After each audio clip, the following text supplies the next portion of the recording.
going to be my honor to moderate this panel. Just out of curiosity, who has not seen all of Avatar: The Last Airbender? And you showed up anyway. That's what I'm talking about. Bold. Spoilers may fly. Okay, I can't help it. It's not even my fault. This is what's gonna happen. Okay, but are you guys ready? Listen, before we get started, we gotta do it properly. I mean, okay, so like, listen. The elements of comic books, gaming, cosplay, and anime have all been in existence, all in harmony this weekend here at Toronto Comic Con. But now, the one who brings us all together, the Avatar, is coming to stage. Ladies and gentlemen, I need y'all to make some noise for Mr. CORMIER!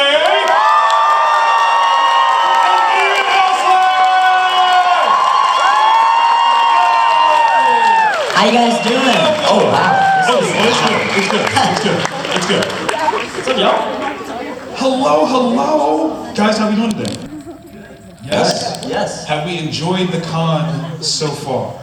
Oh my gosh, absolutely. Okay, yes, all right. Amazing. So we just got to maintain the level of enjoyment because you're already there. All right, I like that. Absolutely. I like that. Guys, I'm going to offer for you guys to ask some questions in a bit. We've got a microphone over there.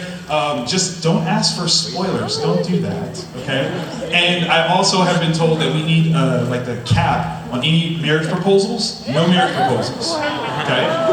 None. If you do it, I'm throwing a shoe at you, okay? Don't do that. Guys, this show, beyond incredible, right? Right? Can I get some love for that? Okay. The fandom behind it clearly already existed as the cartoon series. Has been this great phenomenon. Were you guys fans of the cartoon before you got cast in these roles? No, I've never heard of it before. Stop it! He's lying. No, yeah, I grew up on the show, like on the reruns on Nickelodeon. Of course. And then when it got put onto Netflix during COVID, I got reintroduced to it. Like, oh yeah, I used to watch this as a kid, and then it was like, oh wow, this show is like really as good as I remember it being, but like even more so as an adult. Of course. Yeah. Of course. Gordon, what about you? I mean, I was born after. Sure. Before. Sure. No, wait. After or before? I'm getting confused. After. I was born after it came out, so I have a little excuse. But no, since I booked the role, I've seen it about 26 times. That's what I'm talking about. So absolutely, yeah. Go ahead, make some noise for that. Just kidding. Now, how many OG Avatar fans do we have in the room right now? So they've heard of it. Okay, that's a lot. Yeah. So here's the thing, like all of us that have been like super big fans of this series since the beginning, we have this kind of attachment to it, and the idea of it going into live action, which allegedly had happened before. I don't claim it. Yeah. What? What are you talking about? It was a rumor. It's a dirty internet rumor. Yeah. But when you guys get this opportunity to take something that is as beloved and you get to put your spin on it as actors, is that something that you welcome as a challenge, or is that something that you're kind of like, ooh, I don't know? Yeah, I'll take this one. I mean, I think just as a fan, because when we were auditioning for the project, I had no idea what it was. Okay. Like, because it was under a code name. Yes.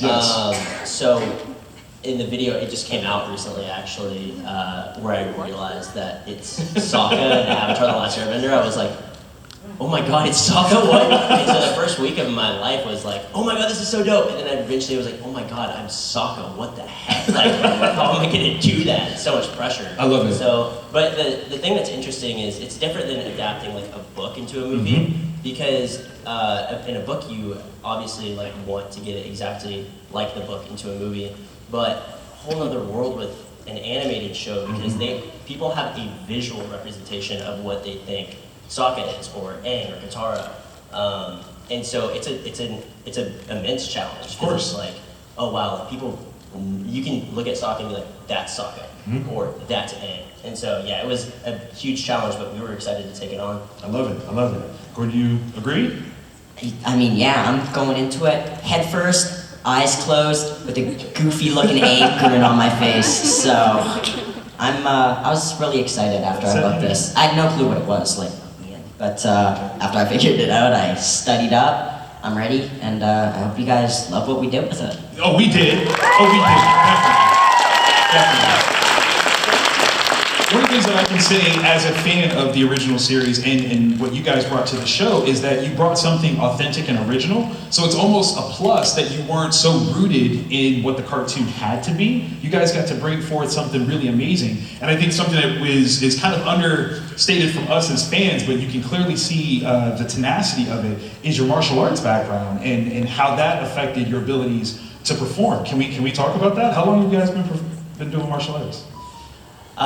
Yeah, I mean, I've been doing martial arts since I was like 9 years old. Okay. I studied Taekwondo. And Excellent. so I won a world championship in that. Make some noise for that, y'all. Come on. I'm a third-degree black belt. So, but the dope thing about that is not SOKKA's martial arts background. True.